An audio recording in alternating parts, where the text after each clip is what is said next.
जयतुल्याय अम्मा शक्ति। आज स्वाध्याय चंद्र का हमारा क्रमांक है 1160। दिन मंगलवार, तारीख 25 फरवरी 2025। देखिए, 25 फरवरी 2025। वाह।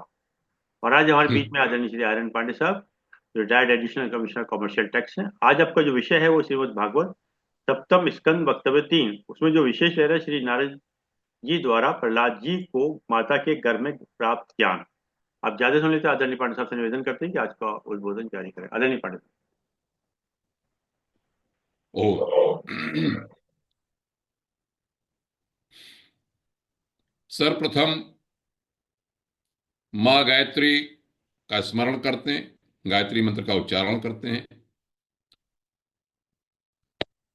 ओम भूर्भुवः स्वः तत्सवितुर्वरेण्यं भर्गो देवस्य धीमहि धियो यो नः प्रचोदयात्। अब मैं दो वैदिक मंत्रों से प्रार्थना करता हूं। ओम विश्वानि देव सवितर्दुरितानि परासुव यद्भद्रं तन्न आसुव। ओम अग्ने नयसुपधारायि अस्मान् विश्वानि देव वयुनानि विद्वान् युयोध्यस्मज्जुहुराणमेनो भूयिष्ठान्ति नम उक्तिम विधेम। हे सकल जगत के उत्पादक प्रकाश स्वरूप परमात्मन, आप हमारे दुर्व्यसनों को, बुराइयों को, आपत्तियों को दूर करें और जो कल्याणकारी हो वह हमें प्राप्त कराएं। हे सबसे अग्रणी अग्नि स्वरूप परमेश्वर, आप हमारे सारे कर्मों को जानते हैं। आप हमको सन्मार्ग पर ले चलते हुए समृद्धि प्राप्त कराएं। इसमें जो भी बाधाएं आए उन्हें आप दूर करें। हम आपको बारंबार प्रणाम करते हैं। ओ सदैव की भांति मैं सर्वप्रथम आदरणीय श्री अरविंद शर्मा जी का आभार प्रकट करता हूं, उनको वंदन करता हूं, साधुवाद देता हूं उनकी दृढ़ इच्छा शक्ति को, जिसके कारण हम सब लोग इस स्वाध्याय परंपरा में जुड़े हुए हैं। तदुपरांत जो भी आप बौद्धिक उच्च स्तर के श्रोतागण जो उपस्थित हैं, सदैव ही सत्संग के लिए इच्छुक रहते हैं, उन सबको प्रणाम करता हूं। हमारे आदरणीय कालरा साहब, देव ऋषि जी, सीकरी साहब, चौधरी साहब, राजेंद्र कुमार जी, यदि अम्मा जी माँ जी साथ में हो तो उनको भी, और भी जो लोग हैं उन सबको मैं प्रणाम करता हूं। शनि शनि ऐसे मुझे अनुभव होता है कि जैसे जैसे सत्संग स्थायी होता जा रहा है, आप सब लोगों के प्रति मेरा और श्रद्धा और विश्वास और आदर भी बढ़ता जा रहा है, क्योंकि आप लोगों के बिना यह सत्संग संभव नहीं है। और अरविंद जी के कारण मुझे स्वाध्याय करने का मौका मिलता है, बार बार अपने ऊपर अपनी आदतों पर मनन करने का मौका मिलता है। तो इससे भी कुछ न कुछ परिमार्जन की ओर प्रयास होता है। इसलिए मैं आप सब लोगों का बहुत ही साधुवाद और आभार प्रकट करता हूं। कल शिवरात्रि है, लोग अपने अपनी तरह से अपने अपने अनुष्ठान करेंगे, भगवान को अपने अपने विधि से याद करेंगे और यह प्रार्थना करेंगे कि वो उन पे कृपा करें। तो मैं शुभकामनाएं देता हूं अग्रिम, और यह प्रार्थना करता हूं कि भगवान हम सब पे सबकी तरह से खूब कल्याण करें, हमारे जीवन का जो उद्देश्य है उसको प्राप्त कराएं, उद्धार करें। अस्तु। श्रीमद् भागवत पुराण में प्रवेश करने से पूर्व मैं भगवान श्री कृष्ण और परमहंस सुखदेव को प्रणाम करता हूं। सच्चिदानंद रूपाय विश्वोत्पत्त्यादि हेतवे तापत्रय विनाशाय श्री कृष्णाय वयं नुमः। यं प्रव्रजन्तमनुपेतमपेत कृत्यं द्वैपायनो विरह कातर आजुहाव पुत्रेति तन्मयतातर्वोऽभिनेदोस्तं सर्वभूत हृदय मुनिमानतोऽस्मि। ओ आदरणीय प्रबुद्ध श्रोतागण, जैसा कि आप लोग अवगत हैं कि हम श्रीमद् भागवत पुराण के सप्तम स्कंध के प्रकरणों में विचरण कर रहे हैं। उसमें भी विगत वक्तव्य में प्रहलाद चरित्र में प्रवेश किया था। जो वक्तव्य पिछला था वहां यह प्रकरण छोड़ा था कि अवसर मिलने पर प्रहलाद जी ने अपने जो सहपाठी थे उनको बुला के सत्संग किया और उनको एक अपने मन की जो बात थी वो उन्होंने सुनाई। संक्षेप में उन्होंने यह कहा कि ये मनुष्य जन्म बहुत दुर्लभ है,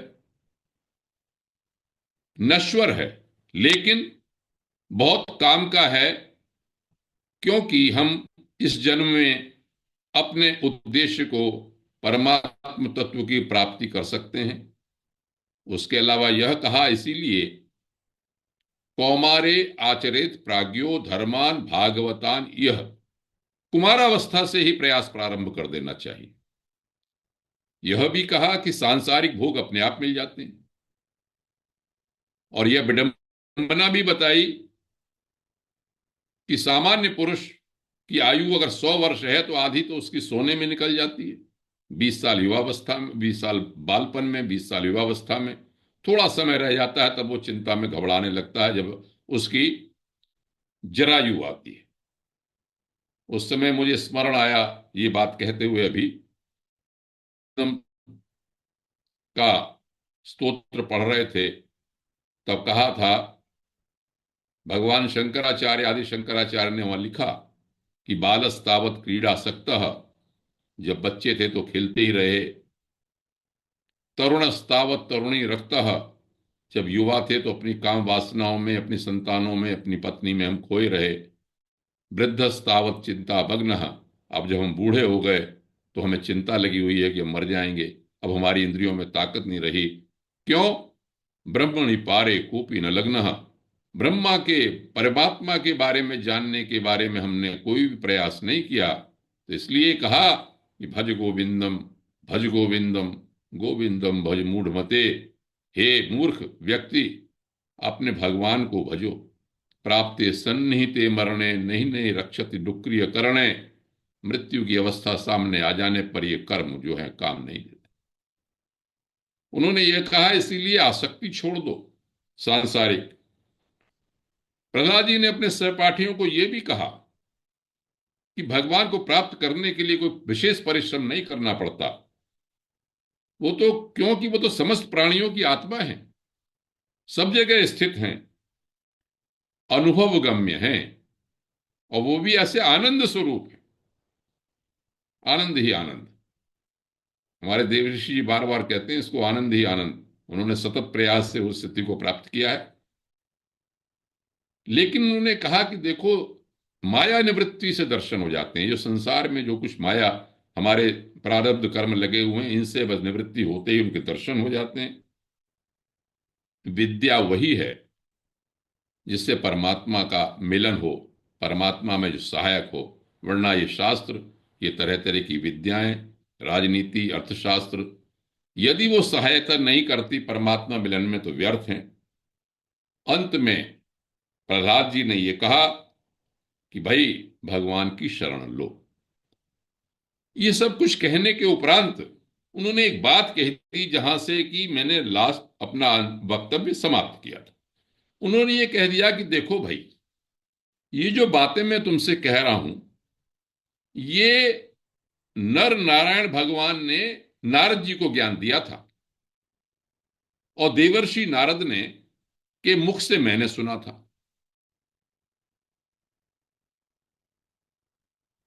इतनी बात जब मैंने पढ़ी इसमें, तो मैं, चूंकि आपको जैसा विदित है कि श्रीमद् महाभारत ग्रंथ में श्री नारद जी के प्रकरणों पे एक पुस्तक का संकलन में लिख चुका हूं, वो प्रकाशित भी हुई है।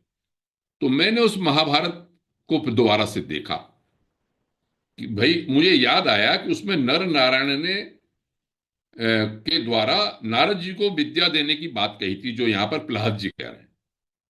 तो मैं आपको उत्सुकतावश यदि कोई पढ़ना चाहे, संदर्भ के लिए मैं बता दूं कि जो महाभारत का शांति पर्व है उसमें मोक्ष धर्म पर्व है।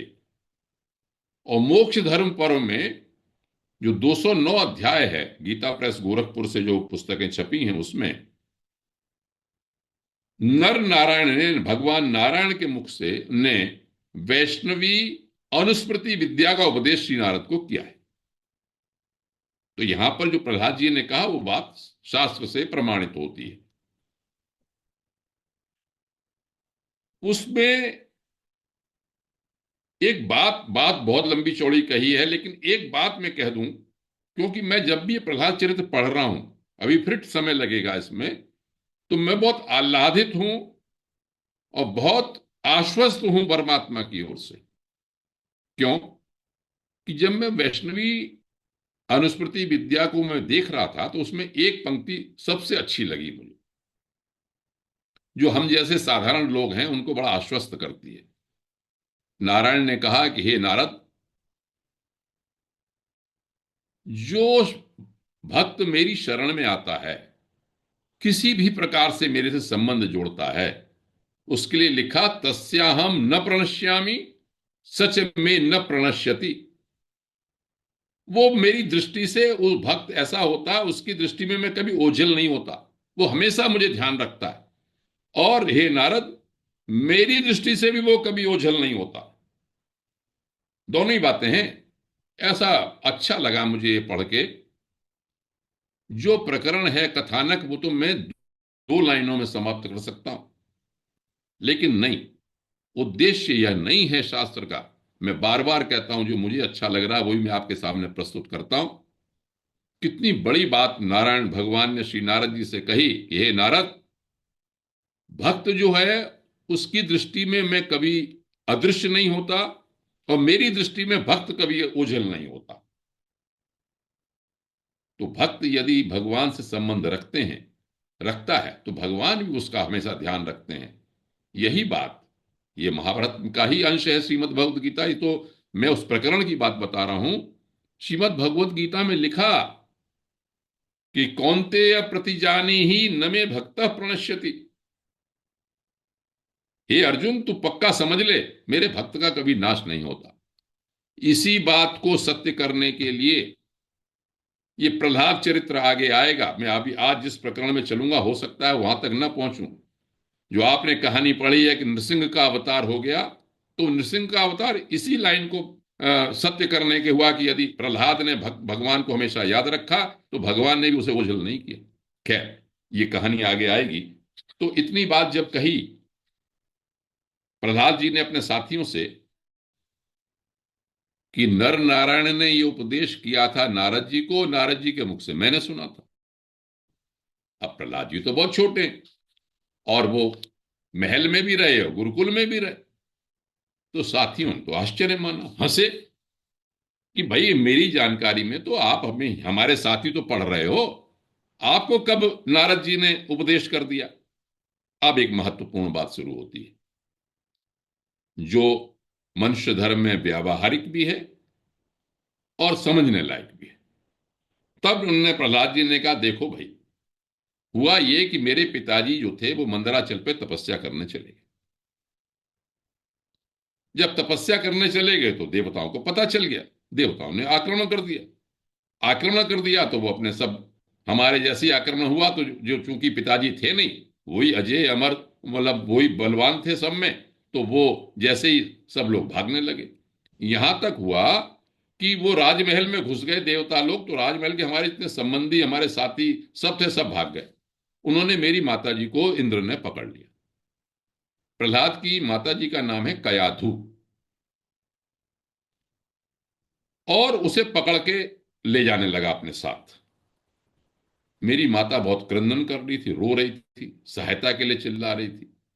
तो आप तो जानते ही, देवर्षि नारद प्रकट हुए, निकले। इसमें लिखा निकले, निकले नहीं। ये ऊर्जा शक्ति देवर्षि नारद कोई मनुष्य नहीं, कोई साधारण व्यक्ति नहीं है, कोई केवल आप जो जिस तरह देखते हैं पुराणों में वैसे नहीं है। ये ब्रह्मा के मानस पुत्र हैं और शाश्वत ऊर्जा के रूप में है। मैंने इनका बारे में जितना अध्ययन किया है, मेरा बिल्कुल ये दृढ़ विश्वास है कि देवर्षि नारद एक ऐसी शाश्वत ऊर्जा हैं जो भगवान के मार्ग पर चलने वालों के लिए हमेशा ही गुरु के रूप में, रक्षक के रूप में काम करते हैं। खैर, नारद जी उधर से आए तो उन्होंने इंद्र से कहा, भाई तुम क्या कर रहे हो, ये इस महिला को क्यों ले जा रहे हो? उन्होंने कहा कि नहीं नारद जी, ये गर्भवती महिला है, इसके गर्भ में मेरा जो दुश्मन हिरण्यकशिपु है उसका गर्भ है, वीर्य है, उसका गर्भ है, तो मैं अपने साथ ले जा रहा हूं। जब वो संतान पैदा हो जाएगी उसे मैं मार दूंगा, तब इसे मैं छोड़ दूंगा। तो नारद जी ने कहा, नहीं भाई, तुम बहुत बड़ी गलती कर रहे हो। इसके गर्भ में बहुत बड़ा भगवत भक्त है, जो संतान होगी वो बहुत बड़ा भक्त उत्पन्न होने वाला है, और तुम उसको मार नहीं पाओगे, इसलिए तुम ऐसा मत करो, तुम इसे छोड़ दो। अब इंद्र ने कहा कि देवर्षि नारद कह रहे हैं कि भगवान का भक्त पैदा होगा, तो उन्होंने अपनी गलती मानी, कयाधु की परिक्रमा की और क्षमा मांग के उनको छोड़ के चले गए। अब नारद जी तो कारुणिक हैं। नारद जी ने कयाधु से ये कहा कि जब तक हिरण्यकशिपु नहीं लौटते तब तक आप मेरे आश्रम में रहें। और इसमें एक शब्द लिखा है कि ऋषि कारुणिक और सर्वसमर्थ। तब उन्होंने वहां पर धर्म के तत्व का, ज्ञान का उपदेश किया मेरी माता को। लेकिन उनकी निगाह गर्भ में जो मैं था छोटा सा, उसके मेरे ऊपर उनकी निगाह थी। मेरी माता जी, जब मैं पैदा हो गया तो मेरी माता जी को तो वो ज्ञान, उसमें रुचि नहीं थी ज्यादा, अपने कर्म भी नहीं थे, तो वो तो विस्मृत हो गया। लेकिन मुझे विस्मृति नहीं हुई, क्योंकि नारद जी की बहुत कृपा थी। और अपने साथियों से ही कहा, यदि तुम श्रद्धा करो तो तुमको भी भगवान का ज्ञान हो सकता है। क्यों? कि लिखा है, श्रद्धा वहां लभते ज्ञानम। जिसको श्रद्धा होती है उसे ज्ञान एकदम प्राप्त हो जाता है। अब उन्होंने यहां पर वो उपदेश बताना प्रारंभ किया जो देवर्षि नारद ने गर्भावस्था में प्रहलाद जी की माता को दिया था। उनका प्रयोजन उस गर्भ में स्थित शिशु को ही वो ज्ञान देने का था, जिसकी स्मृति उनको बनी रही। अब आज के वक्तव्य में वह ज्ञान दोबारा से मैं बताता हूं कि इसमें क्या लिखा हुआ। एक बात जो मैंने कही थी कि व्यावहारिक बात है, वो यह है कि जैसे अभिमन्यु की कहानी आती है कि चक्रव्यूह के बारे में बताया, मां सो गई तो उन्हें पता नहीं चला, जितना ज्ञान था उनको प्राप्त हुआ। व्यावहारिक बात है गर्भाधान संस्कार की, जात कर्म संस्कार की, या गर्भावस्था में शिशु के माता के विचारों की। इस पर शांति कुंज के द्वारा बहुत काम हुआ। गर्भावस्था में जो स्थिति है उसके ऊपर वो विशेष रूप से आजकल एक अपना आयोजन भी करते हैं, एक कोर्स भी कराते हैं। कहने का मतलब है, और आजकल यही नहीं, और जो भी प्रबुद्ध लोग हैं वो, और जो प्रबुद्ध माताएं हैं, वो गर्भावस्था में विशेष ध्यान रखती हैं अपने विचारों का, आचार का। वो अच्छे अच्छे ग्रंथ पढ़ती हैं, अच्छे अच्छे, आप जिस तरह की भी चीज करेंगे उसी का प्रभाव पड़ता है। ये एक प्रकरण इसका प्रमाण है प्रहलाद जी का, कि यदि आप गर्भावस्था में जो माताएं हैं वो अच्छे कर्म करें, अच्छे सत्संग करें, अच्छे पुस्तकों को पढ़ें, अच्छे अच्छे लोगों के विचार, उनके सब विचार जानें, तो संतान उसी तरह की होगी जैसा कि वो पढ़ते हैं। खैर चलिए, तो आज अब वक्तव्य में प्रारंभ करता हूं। कुछ बातें आपको लगेंगी कि पहले ही बता चुके हैं, लेकिन मुझे ऐसा लगता है कि परमहंस सुखदेव जी ने परीक्षित को बार बार ये बात कही, जैसे मैं बार बार पढ़ रहा हूं, मुझे असर हो रहा है कि कुछ चीजें कॉमन हैं जो बार बार कही जाती हैं, तो वो मस्तिष्क में बैठने लगती हैं। तो इसलिए अब उन्होंने क्या प्रारंभ किया, प्रहलाद जी ने बताया कि देखो भाई, नारद जी ने ये क्या क्या कहा। फिर सुनिए इस बात को, आपने सुन भी रखा हो तो भी, न सुन रखा हो तो भी, उसको विचार कीजिए। मैं अपना विचार करने का प्रयास करता हूं, यदि हम पे उतर जाती है तो बहुत अच्छी बात। उन्होंने कहा देखो भाई, हमारे देवर्षि जी तो जानते हैं, ये तो अपने पौधों में रहते हैं, तो उन्होंने एक पौधों का उदाहरण दिया कि पौधों में काल की प्रेरणा से फल लगते हैं, कुछ समय के लिए रुकते हैं, बढ़ते हैं, पकते हैं और फिर खत्म हो जाते हैं। यही बात आप सबने पढ़ी होगी, हमारे जीवन के बारे में है। जन्म होता है, अपने अस्तित्व की हमको अनुभूति होती है, हमारी वृद्धि होती है, हम परिपक्व अवस्था में पहुंचते हैं, फिर हमारा क्षय होता है, विनाश हो जाता है। इसे षड विकार कहते हैं, छह विकार। बिल्कुल। तो ये शरीर में देखे जाते हैं, आज का आत्मा से कोई संबंध नहीं। आप सब जानते हैं इस बात को। यही बात प्रहलाद जी भी कहते हैं। अब इसको और आगे बढ़ाते हैं। वो कहते हैं कि आत्मा के यहां पर 12 लक्षण बताए हैं। आत्मा नित्य अविनाशी है, शुद्ध है। आपको ये शब्द टेक्निकल टर्म्स लगेंगे, लेकिन जानना चाहिए। एक है, क्षेत्रज्ञ है, मतलब शरीर के अंदर रहता है।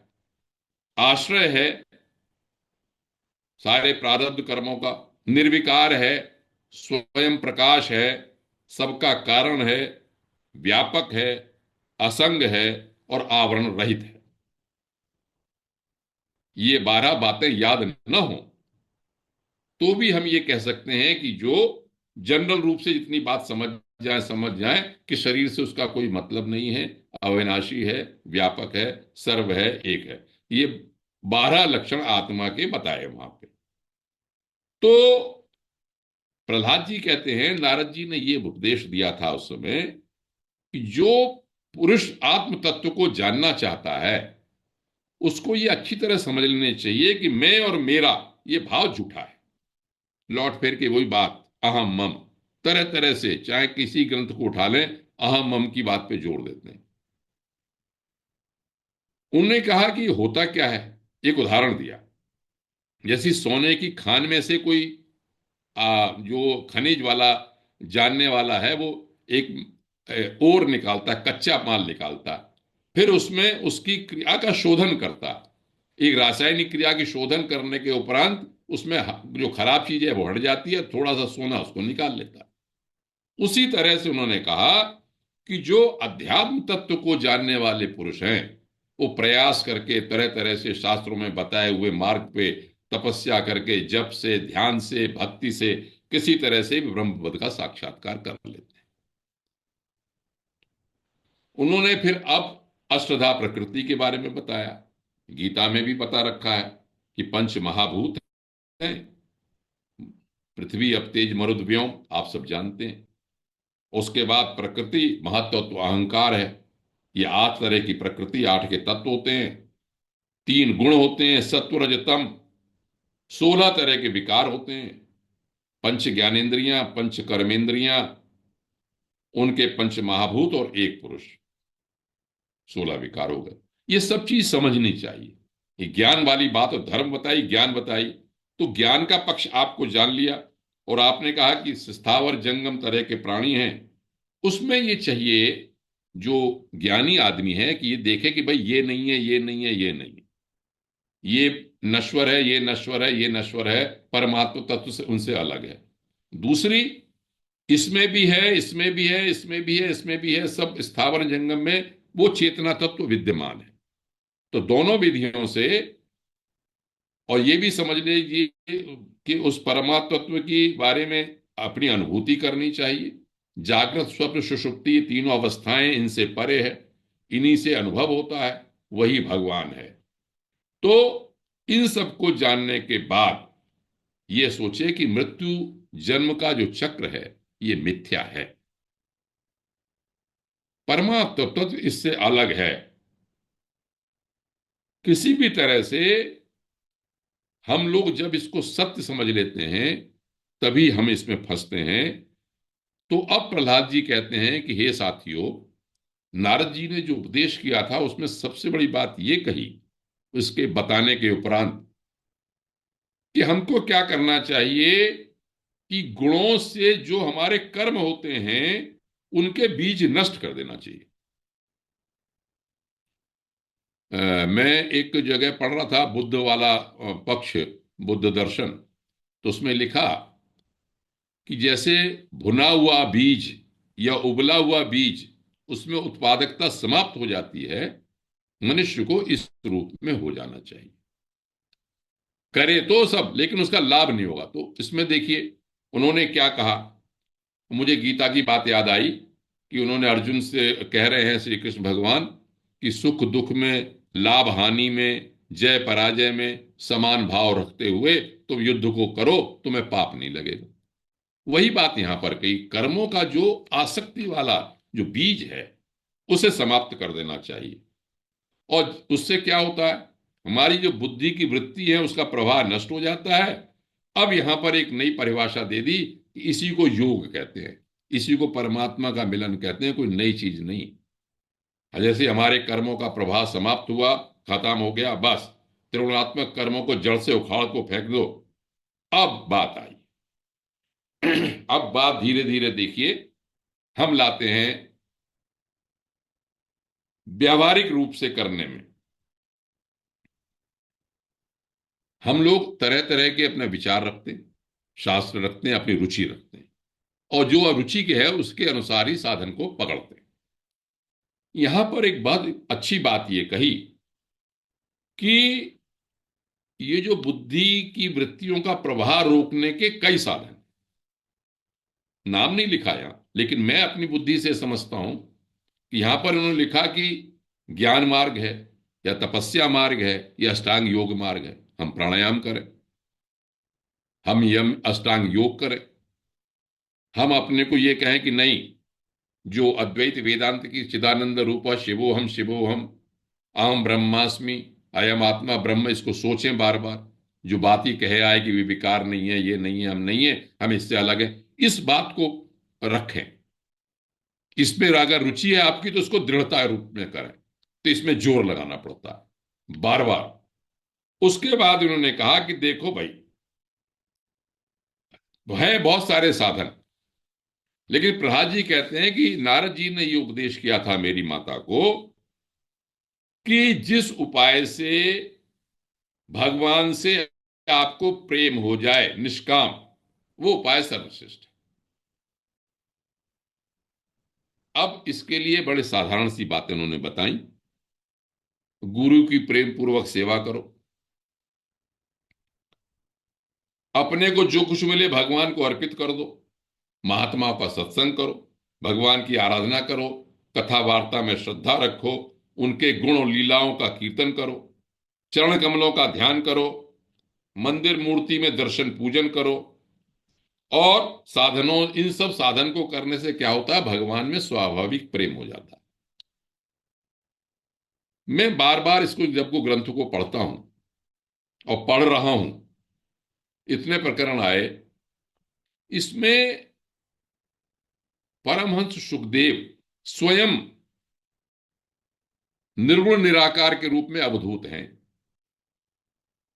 लेकिन सामान्य पुरुषों के लिए, हम जैसों के लिए, वो फिर भी भक्ति योग का उपदेश करते हैं। क्यों? कि वह एक ऐसा साधन है जो कोई भी कर सकता है, चाहे वो ज्ञानी है, चाहे वो पढ़ा लिखा है, चाहे वो किसी श्रेष्ठ योनि का है, चाहे नहीं है, आगे बात आएगी ये। तो ये कहते हैं, नारद जी कहते हैं अपनी उनकी माता जी से कि सर्वशक्तिमान प्रभु सब में स्थापित है, हरि सर्वेषु भूतेषु भगवान आस्त ईश्वर। इसलिए ऐसी भावना से सभी प्राणियों की इच्छा पूर्ण करे, हृदय से सम्मान करे। ये पहला कदम है। मैं जैसे पहले भी कह चुका हूं, बहुत सारी बातों में, बहुत सारे सिद्धांतों में यह सिद्धांत बार बार श्रीमद् भागवत का पक्का है कि वो ये कहते हैं कि ये जानो कि सब प्राणियों में भगवान स्थित हैं, इसलिए सबका आदर करो। ये बहुत बड़ी बात है।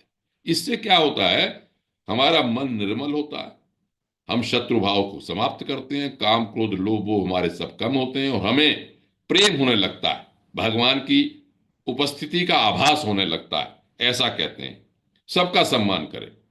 काम क्रोध लोभ मोह मद, ये जो आपके छह जो है मत्सर, छह शत्रु जो हैं, वो उनको कम करके भगवान के चरणों में प्रीति करने से उनकी प्राप्ति होती है, अनन्य प्राप्ति होती है।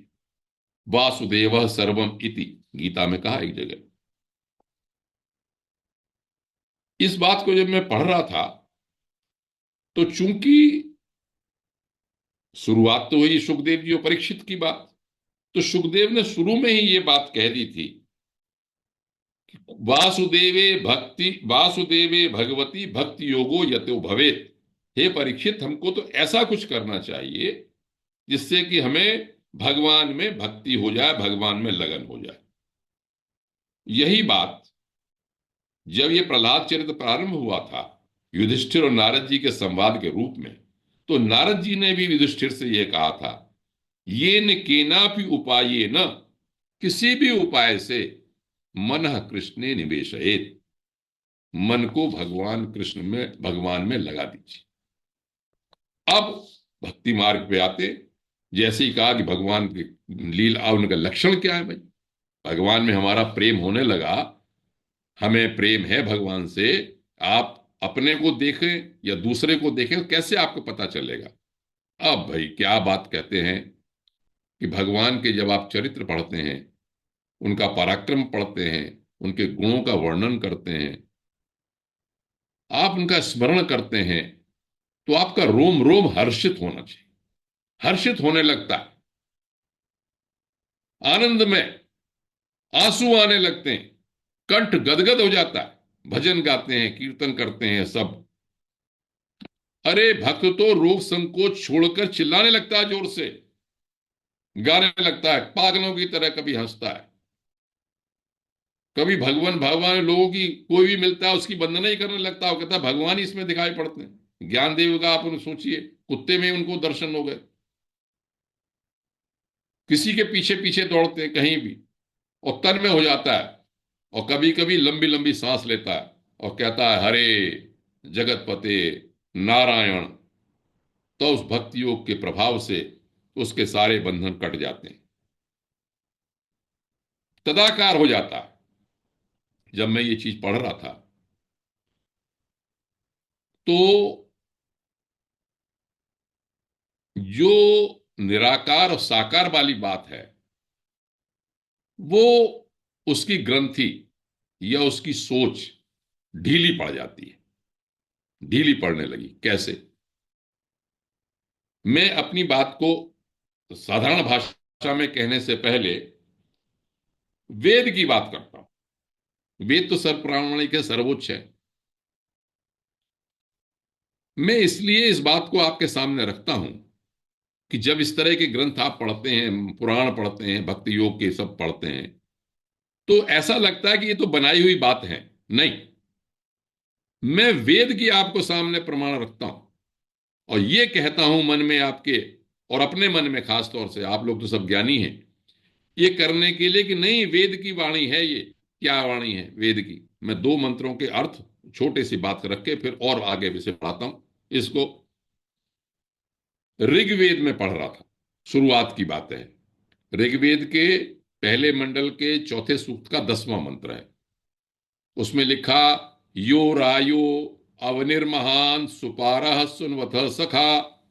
इसका हिंदी में अर्थ हुआ कि जो सांसारिक भोगों का रक्षक है, देने वाला है। प्रहलाद जी को नारद जी के माध्यम से कहा कि सांसारिक सुख तो मिल ही जाते हैं, तो वेदवाणी ये कहती है, वेद के ऋषि ये कहते हैं कि वो जो परमात्म तत्व है, परमात्मा है, वो सांसारिक सुखों को रक्षा करता है, आपको देने वाला है। महान, महान तो आप जानते हैं बड़ा, लेकिन नहीं, आप अर्थ समझिए, एक और ध्यान रखिए। मह पूजायाम, संस्कृत में मह धातु पूजा से बनती है, जो पूजनीय है इसलिए वो महान है। वहां लिखा सुपारह, पार लगाने वाला है हमारे। ये नहीं कि भाई भक्ति योग में आके बाहर के पौराणिक ग्रंथों ने लिख दिया कि वो हमें पार लगाने वाला, वेद भी कहते हैं पार लगाने वाला है। सुनवतः सखा, वो हमारा मित्र है, कि लोगों का मित्र है जो क्रियाशील है, यज्ञशील है।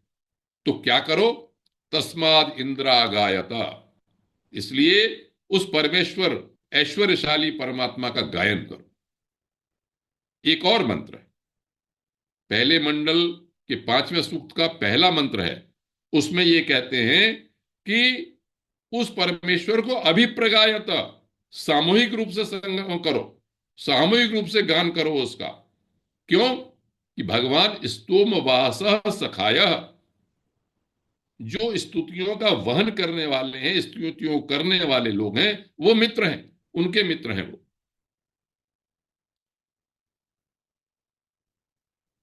विष्णु सहस्रनाम में भगवान को स्तव प्रिय कहा है, कि जो उनकी स्तुति करते हैं उनको वो प्यार करते हैं, चाहते हैं। तो वेद ये कहते हैं कि मन और वाणी से गायन करो, सामूहिक रूप से गायन करो। तो ये बात तो मूल में आ गई भक्ति योग के गायन वाली। अब आप आगे आइए, जब ये कहते हैं कि भाई गायन करते हैं, तो आपने दामोदर स्तोत्र सुना होगा।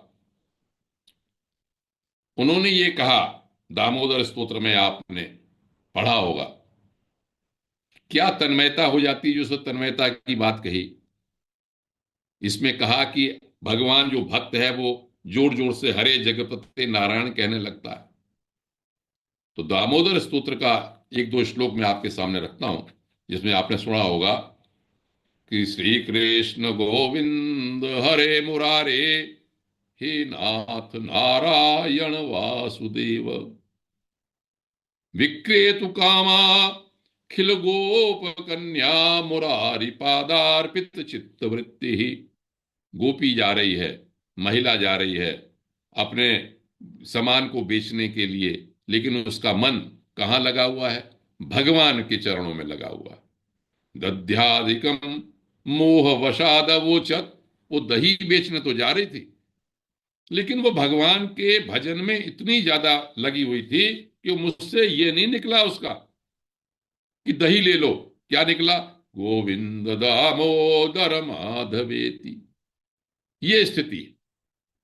इसलिए गोविंद दामोदर स्तोत्र में ये लिखा, एक और श्लोक है कि सुखावसाने इदमेव सारम, जब सुख का अवसान हो जाए तो वही सार है।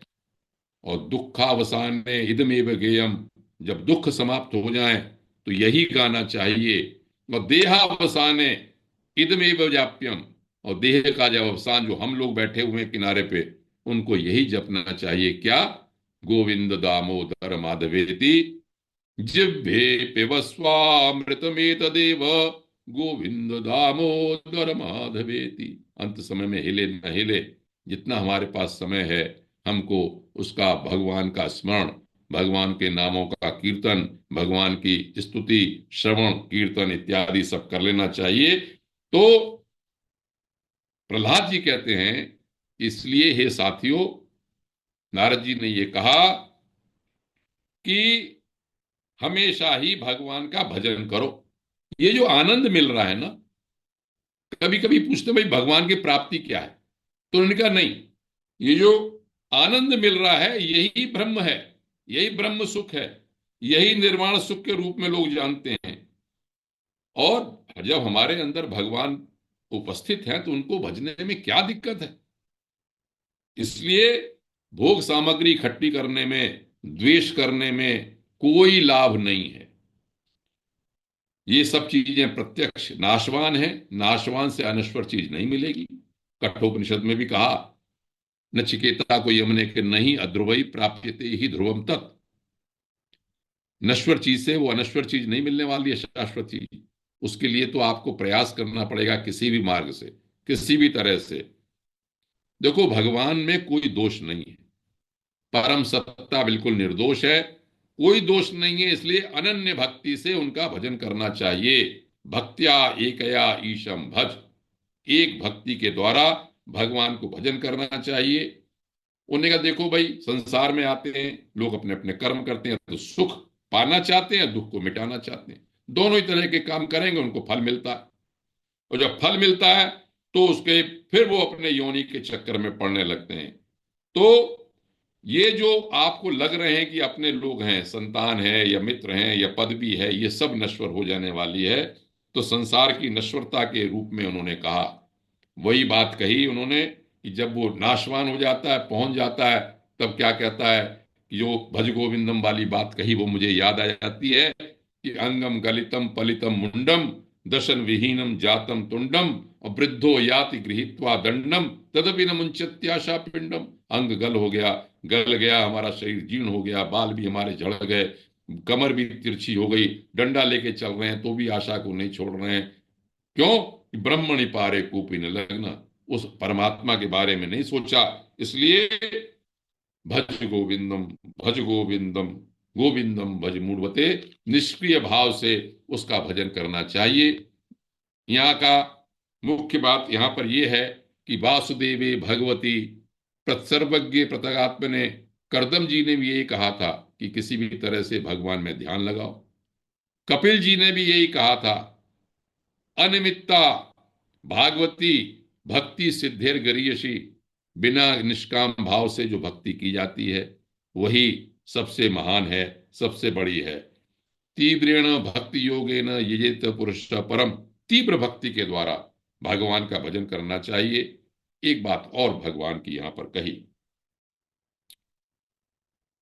इस भक्ति योग में सबसे बड़ी बात है ऊंच नीच का, पापी का, दुराचारी का, छोटे का, बड़े का, जात का कोई भेद नहीं। ये बात यहां पर कही। उन्होंने कहा कि देवता दैत्य मनुष्य वृक्ष यक्ष गंधर्व कोई भी हो, जो भी भगवान की शरण में जाता है सबका कल्याण होता है।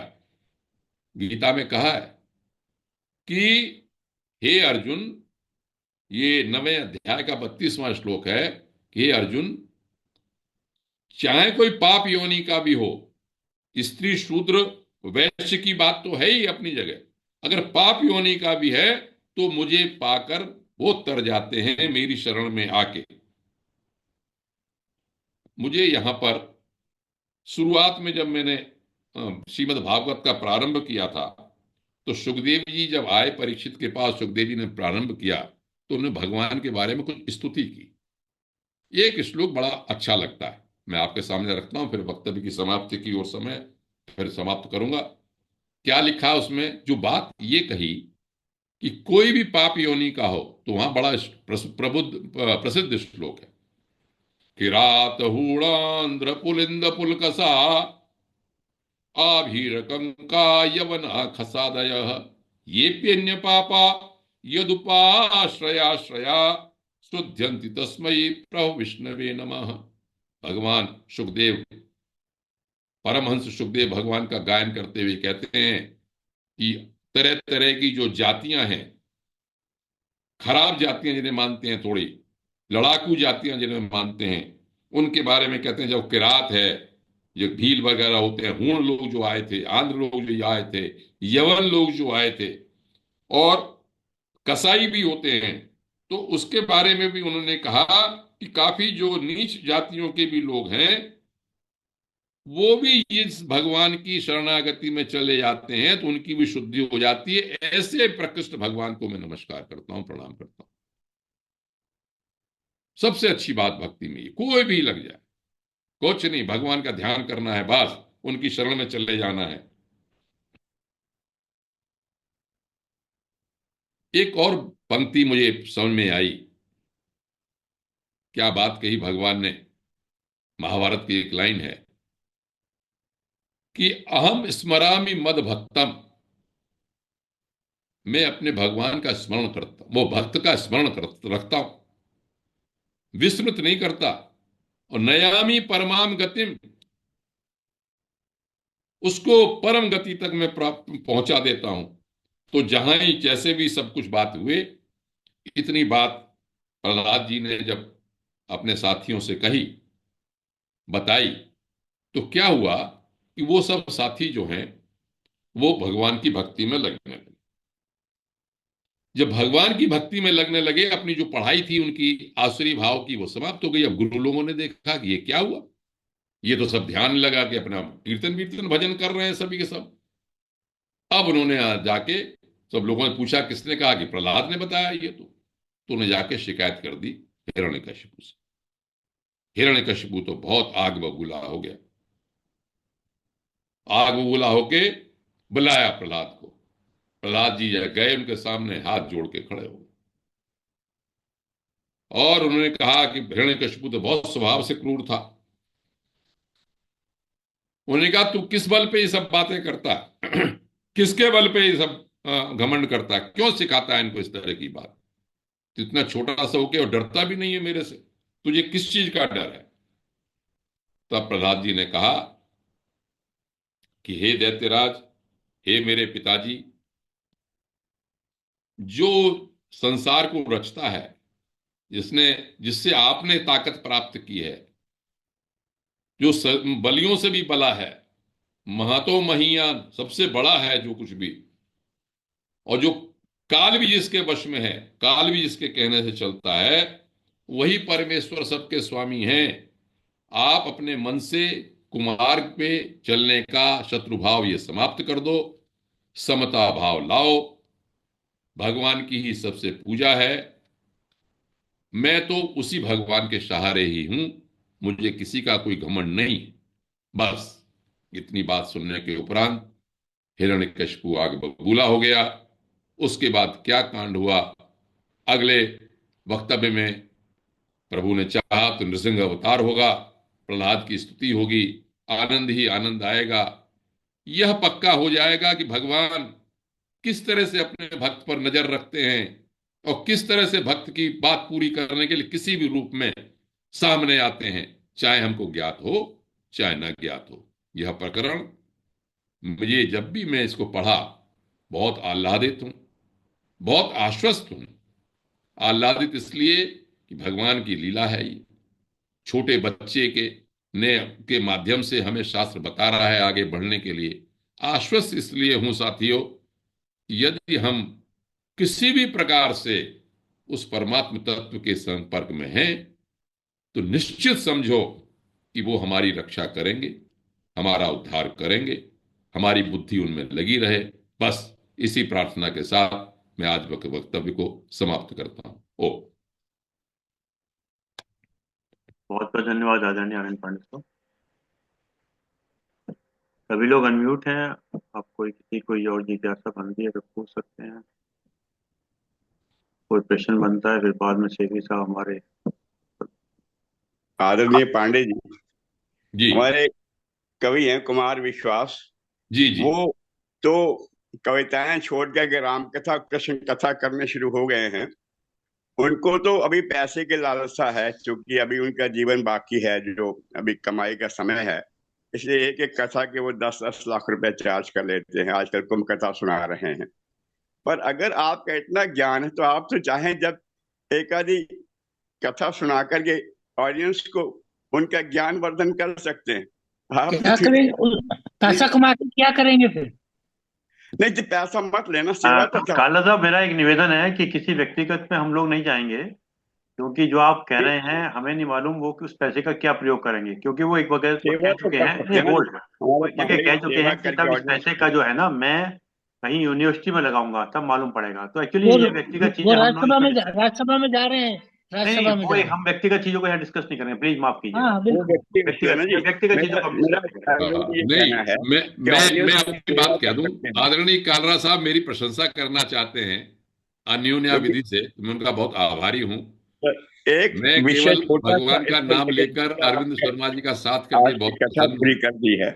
आपका बस बहुत बहुत आभार, धन्यवाद। आपने तो बहुत अच्छा सुनाया था, आप लोग बहुत अगर देखिए, आप लोगों का साथ ही मेरे लिए देन है। सुंदर। जो मेरे साथी आप सब लोग आते हैं सामने, ये अशोक मिश्रा जी दिखाई रहे, रंजना बहन जी भी दिखाई पड़ रही हैं, तो मुझे बहुत तो इसलिए भगवान की यही मेरे ऊपर कृपा है। बस मुझे कुछ बहुत नहीं चाहिए, मुझे बहुत कुछ नहीं चाहिए, शास्त्र कहता है। और बस भगवान की कृपा बनी रहे, आप लोगों का स्नेह बना रहे, आप अरविंद जी के सेवा साथ कर रहे संगति हैं, बनी रहे। अध्ययन भी इसी बहाने आगे बढ़ रहा है, ये तो मैंने बड़े जैसे अपना बताया था कि मैं अपने जीवन में पिछले 25-30 साल में बहुत विद्वानों को सुन चुका हूँ, बहुत बहुत सुंदर, भीड़ देख चुका हूँ। सब वो कुछ नहीं, मुझे भगवान मेरी बुद्धि न लगाए बिल्कुल ही, बस ऐसे ही बने रहे कि कुछ नहीं चाहिए। मैं आपको बताऊंगा, आप अपने जब प्रहलाद जी मांगेंगे भगवान नृसिंह से, तो आप ताज्जुब करेंगे कि आपके मुंह से निकली हुई, अरविंद जी के मुंह से निकली ही बात सही होगी कि आप बहुत ही अच्छा प्रकरण आगे आने वाला है इस शास्त्र में। एक बात तो साफ हो गई साहब, ये कि जो माँ के बेटे में संतान होती है वो सब सुनती है, जो कि सुनाने वाला खासकर जब उसको टारगेट करके सुनाया जा रहा है फिर तो समझता ही है। अदरवाइज भी माँ को जो सुनाया जा रहा है, अंदर जो उसके संतान पैदा हो रही है वो सब उसको श्रवण करता है और संभालता है हाँ हाँ, चित्त में। वो तो है। वो तो संस्कार विधि में भी संस्कार है, ये गर्भाधान का संस्कार है। पंडित जी तो जानते हैं, आप भी जानते ये जो होंगे। 16 और संस्कार है ना, उसमें पुष्पन हाँ, संस्कार 16 होता है। संस्कारों में, पुष्पन 16 संस्कार संस्कारों होता में है ये, उसमें। हाँ, ये भी संस्कार है, बहुत इम्पोर्टेंट जी। संस्कार है। और पुष्पन आप क्योंकि देखें उसमें नेपोलियन हुए, अभिमन्यु हुए, हाँ जी, हाँ और जी, ये जी हाँ, उसी जी हाँ। संस्कार की वजह से हुए ना। जब नेपोलियन की माता जो थी उस वक्त के अंदर वो लड़ाई कर रही थी फ्रंट के ऊपर, जब नेपोलियन का जन्म हुआ था, मतलब भाई इटालियन पांडे नारायण जी, से। सिंह। पांडे जी, काला साहब, पांडे जी दोनों को देखिए। हम लोग, काला साहब, काला साहब कहाँ गए? काला साहब मैं मैं यही, कोई बैठा हूँ। दिक्कत नहीं है। सुन रहा हाँ, सुन मैं रहा। ठीक। काला साहब, आप कह रहे, बात तो वही आ जाती घूम घुमा के। भाई आप उसका भजन करो उसका, लेकिन हम लोग तो अपनी दिनचर्या भी पूरी करते हैं। जैसे फंस गया, आप जैसे बोला भाई, वो दही बेच रही थी, वो हरगोविंदम करती रही। जो नाव चलाता है वो नाव चलाता रहा। अब झटकैया वो जो पार काटने वाला है, जल्लाद है, वो काट। तो अपने दिनचर्या में समस्त प्रभु को छोड़ते रहो। आज सुबह जब प्रसंग हमारे दोस्तों में चल रहा था ऐसा ही, बोले ये करो वो करो। अगर भाई मैं तो कुछ करता ही नहीं हूँ, मैं छोड़ ही दिया, कुछ सोच करना छोड़ दिया सब कुछ।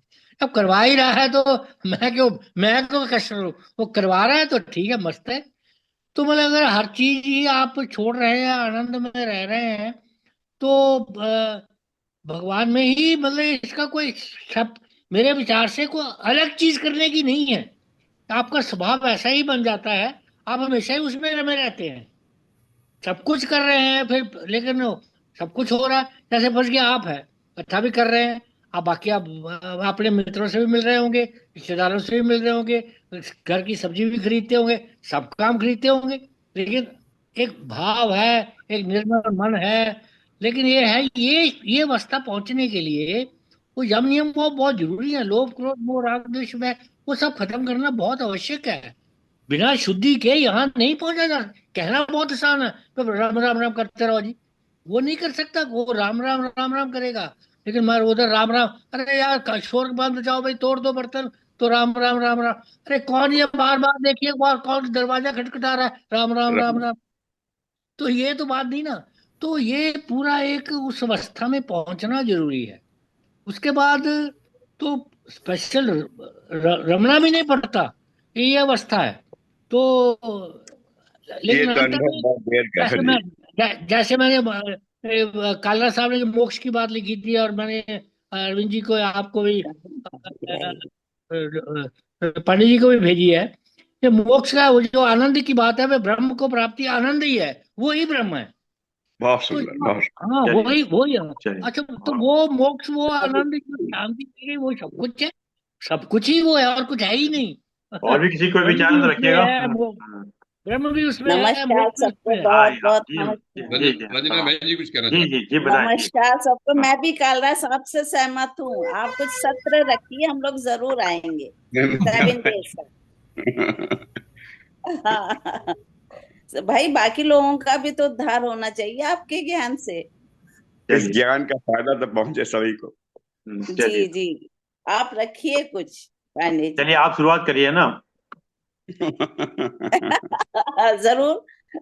आप शुरुआत करिए, बाकी सब लोग हम पांडे जी को लेकर हम आएंगे। चलिए, आप बनाइए, चलिए। बहुत ठीक। ठीक। हम्म। हवन में ठीक है, आप आहुति, बताइए। हवन में आहुति सबसे पहले अपनी दी जाती है ना। हाँ। जरूर जरूर। तो आप उसमें आगे ठीक है, आप बढ़िए, आगे बताइए, करिए फिर। प्रोग्राम आप रंजना बनाइए। बहन जी तो हमारे लिए बहुत ही आदरणीय हैं। आप तो जिस लाइन पे लगे रहिए, मुझे तो कोई यश की और उसकी कोई कामना नहीं है, ना मुझे आगे बढ़ना कुछ ना, जो है पांडे वो। साहब देखिए, एक चीज है ना, हमारा जो अंगूठा है थंब इम्प्रेशन 7 अरब में अकेला है। तो जब 7 अरब के अंदर अलग है तो हम स्पेसिफिक कार्य करने के लिए हर व्यक्ति आया हुआ है। जब रजिस्ट्री होती है तो अंगूठा ही लगता है, साइन नहीं होते वहां पर। तो हमें कभी किसी को कंपेयर नहीं करना कि कौन क्या कर रहा है, हम क्या कर रहे हैं इंपॉर्टेंट है ना। बाकी जो कर रहे हैं करने दीजिए, जो जैसा कर रहे हैं। हमें तो ये अरविंद शर्मा जी, ये गुरु जी की बात हमेशा याद आ जाती है इस समय कि हम सुधरेंगे तो बस जग सुधर। जग तो सुधरे। हमें अपने को बाकी सुधारो लोगों तो को नहीं, सुधरेगा। जो कर रहा है करने ये दीजिए जो। भाषण भाषण में तो ये देखो, सरस्वती की वाणी विलास है, मैं आपको बताऊंगा आगे हम्म। कि विवेक चूड़ामणि में जो लिखा है, यहाँ भी लिखा है, तो और मैं 12वें स्कंद में जब पहुंचूंगा तब बताऊंगा कि भगवान परमहंस सुखदेव ने इतनी बात कहने के बाद क्या कहा, ये कहानी क्यों कही मैंने तुमसे, ये भी मैं बताऊंगा। आप तो सुनते रहिए, जो भी मनन करते रहिए, और जो कुछ भी उतार सकते हैं उस बस किसी तरह से भगवान में लगे रहिए। बस बस यही राइट। चीज़ है। ये बहुत ग्रंथ तो सुंदर। अद्भुत ग्रंथ है, श्रीमद् भागवत पुराण। पांडे साहब, एक गुरुदेव का एक और थॉट है ना, कभी जीवन में किसी को प्रभावित करिए ना किसी से प्रभावित होइएगा। हमें करना भी नहीं है और होना भी नहीं है। हमें अपना विवेक को हमेशा जागृत रखना है। बहुत ही गजब चीज है, बस सुनते रहिए, क्यों अपना क्यों बस उतारते क्योंकि रहिए। क्योंकि हर एक मनुष्य का अपना व्यक्तित्व है, बस अपना अलग जो है। नहीं नहीं, है वहाँ। ये वाणी विलास है, आदि शंकराचार्य ने कहा है, तो वाणी विलास है कुछ। बस बस हमारे अंदर जो परिवर्तन हो रहा है वो ज्यादा इंपॉर्टेंट है, क्योंकि भगवान ईश्वर जो है ना गुणों का समुच्चय है। हमारे अंदर कितने गुण आ रहे हैं वो इंपॉर्टेंट है ना। क्या कहा जाता है वो महत्वपूर्ण है, किस हम्म। शैली में कहने से कुछ नहीं, क्या कहा जाता है वो महत्व। चलिए, बहुत अच्छा, आप सबका चलिए आभार, देव, बहुत बहुत। चलिए शेखी साहब, चलिए धन्यवाद दीजिए, आप बहुत देर सोच रहे हैं, चलिए। सर्वप्रथम श्री आदरणीय अरविंद शर्मा जी का धन्यवाद, जिन्होंने अवसर दिया मुझे धन्यवाद प्रस्ताव देने के लिए।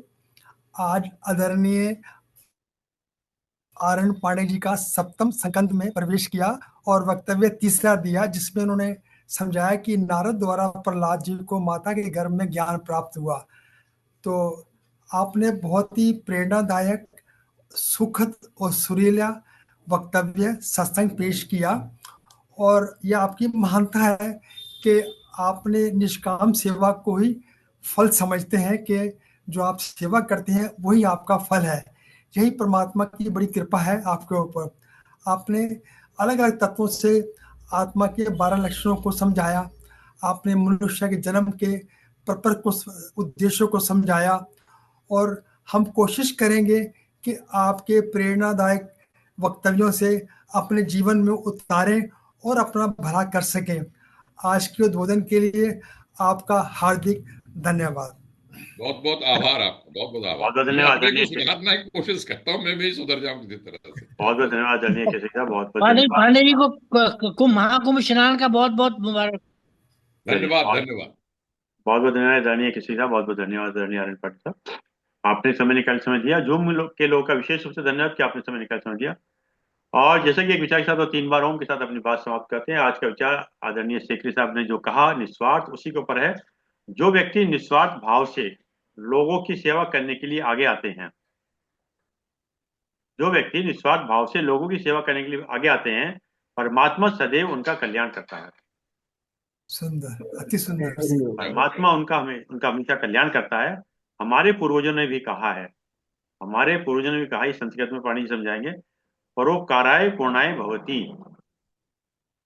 संस्कृत में है, आप समझें। बहुत सुंदर, बहुत परोपकाराय सुंदर। पूर्णाय भवति, अर्थात दूसरों के लिए समर्पण सेवा को ही पूजा समझकर कर्म करना। सुंदर, अति सुंदर। अर्थात दूसरों के लिए समर्पण सेवा को ही पूजा समझकर कर्म करना, परोपकार को ही जीवन के लिए सार्थक बनाना पुण्य है। बहुत बढ़िया सर, सुंदर सर। जो भी व्यक्ति ऐसा करता है, जो भी व्यक्ति ऐसा करता है, जो पंडित जी ने कहा था, वह भगवान का सबसे प्रिय भक्त होता है। बहुत सुंदर। बहुत सुंदर सर। जो भी ऐसा करता है भगवान का सबसे प्रिय भक्त होता है। अब ये हम पे डिपेंड करना, हमें भक्त बनना है नहीं बनना। चलिए सर, आइए 3 बार हम उच्चारण करते हैं।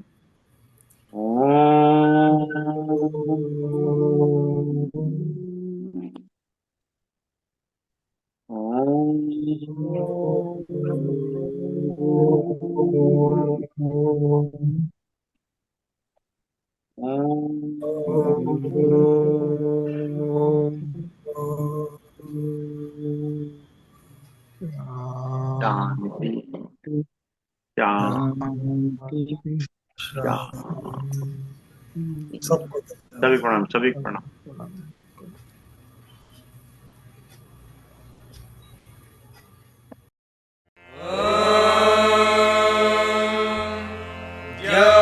शान्तिरन्तरिक्षं शान्तिः पृथिवी शान्तिरापः शान्तिरोषधयः